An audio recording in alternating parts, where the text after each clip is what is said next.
అధికారం ఉందని టీడీపీ నేతలు రెచ్చిపోతున్నారని కూడా ఫైర్ అయ్యారు వైసీపీ నేత అంబటి మురళీకృష్ణ. వినుకొండల వైసీపీ నేత ప్రసాద్ ను టీడీపీ నేతలు హత్య చేయడానికి ప్రయత్నించారంటూ కూడా ఆరోపించారు. ప్రసాద్ తో పాటు ఆయన తండ్రి సోదరుడిపై దాడి చేశారని, ప్రసాద్ పరిస్థితి విషమంగా ఉందన్నారు. ఇక ప్రసాద్ కుటుంబానికి వైసీపీ అండగా ఉంటుందని కూడా తెలిపారు.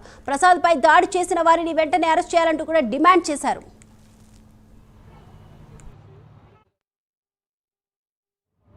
అంటే క్రితం ఎన్నికల్లో వైఎస్ఆర్ కాంగ్రెస్ పార్టీ తరఫున బూత్ ఏజెంట్గా కూర్చున్నటువంటి హత్యా ప్రయత్నం, పరిస్థితి విషమంగా ఉందని రమేష్ హాస్పిటల్ డాక్టర్లు తెలియజేశారు.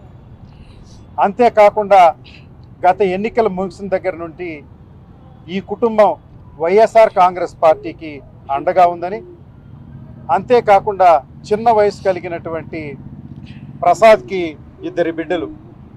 ఈ బిడ్డకు జగన్మోహన్ రెడ్డి పాలన పట్ల, జగన్మోహన్ రెడ్డి పట్ల ఎంతో ప్రేమ ఉండడంతో ఈ బిడ్డకు వారు జగన్ అని పేరు పెట్టుకుని ఎంతో ముద్దుగా పెంచుకుంటూ ఉన్నారు.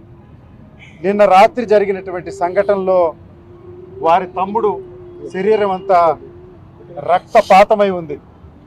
ఎక్కడ చూసినా సోదరిని పట్టుకున్నటువంటి రక్తపు మరకలు. జగన్మోహన్ రెడ్డి గారు ఈ కుటుంబానికి అండగా ఉంటారని, ఈ హత్యా ప్రయత్నాన్ని వైఎస్ఆర్ కాంగ్రెస్ పార్టీ తీవ్రంగా ఖండించడమే కాకుండా ముద్దాయిలపై వెనువెంటనే చర్య తీసుకోకపోతే మరో సంఘటనలకు మీరే